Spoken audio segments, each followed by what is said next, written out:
चॅनलवरती आपल्या सर्वांचं स्वागत. आपण पाहत आहात बिग टीव्ही मराठी. मी तृप्ती कदम. पाहूया आजच्या ठळक घडामोडी. गट नंबर 103 असून त्या 95 गुंठे जमीन आहे. त्यातून त्या एटीलवालीची केबल जबरदस्ती घालते रे, त्यामुळे तक्रार आहे. 9 तारखेला एटीलवाल्याचा साहेब आला 5 वाजता. मध्ये ती म्हटलं काय प्रॉब्लेम आहे, तो केबल जाऊ देत नाही. त्या म्हटलं आता तर माझ्या उत्तरावर बोजे आहे, बोजे क्लिअर झाले मी जाऊ देणार आहे. त्यांनी बावनकुळे यायला म्हणून मला फोन लावून दिला त्यांनी. ती म्हटली बाबा गुरुवारी तुम्ही या मुंबईला तुमचं क्लिअर करतो. तोपर्यंत सकाळवारी जीप पाठवून पोलीस स्टेशनची बिशी हवालदारने मला उचलून आणले पोलीस स्टेशनला. परत 2च्या सुमारास कोळीकर साहेबांना मी बसू दे.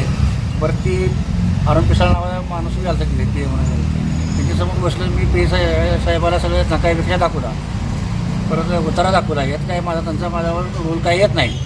त्यांनी PWDला पैसे भरले तरी PWDचे त्यांनी बघून घ्यावे, माझ्या जमिनीत यात रोल नाही असं. आणि यात सगळ्यात महत्त्वाचं मी तुमचा यात रोल येत नाही, महसूल खात्याचा असं म्हणून साहेबाला समजावून सांगत होतं.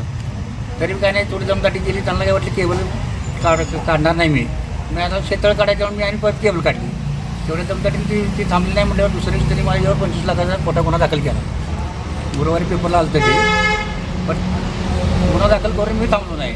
परत त्याने शनिवारी 4 गाड्या म्हणून माणसं पाठवली. ती कोण होती शिवली ड्रेस काय मला माहीत नाही.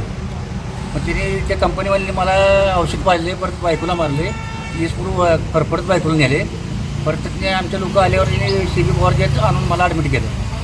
त्यानंतर त्या करांटे पिंटू कोणतं पोलीस आलते, त्याच्यानंतर लोक कोणतं होते. सुट्टी नसल्यामुळं तिने त्या जबाब घेतली नाही. ती पोलीस स्टेशनला रिपोर्ट आहे.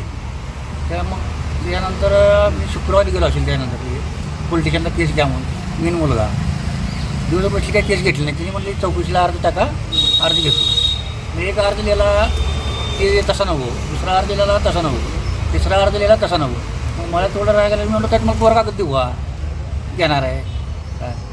असं झाल्यावर मी परत गेलो. परत मी उपोषणचा अर्ज दाखल केला. कधी उपोषण? उपोषण 6 तारखेला.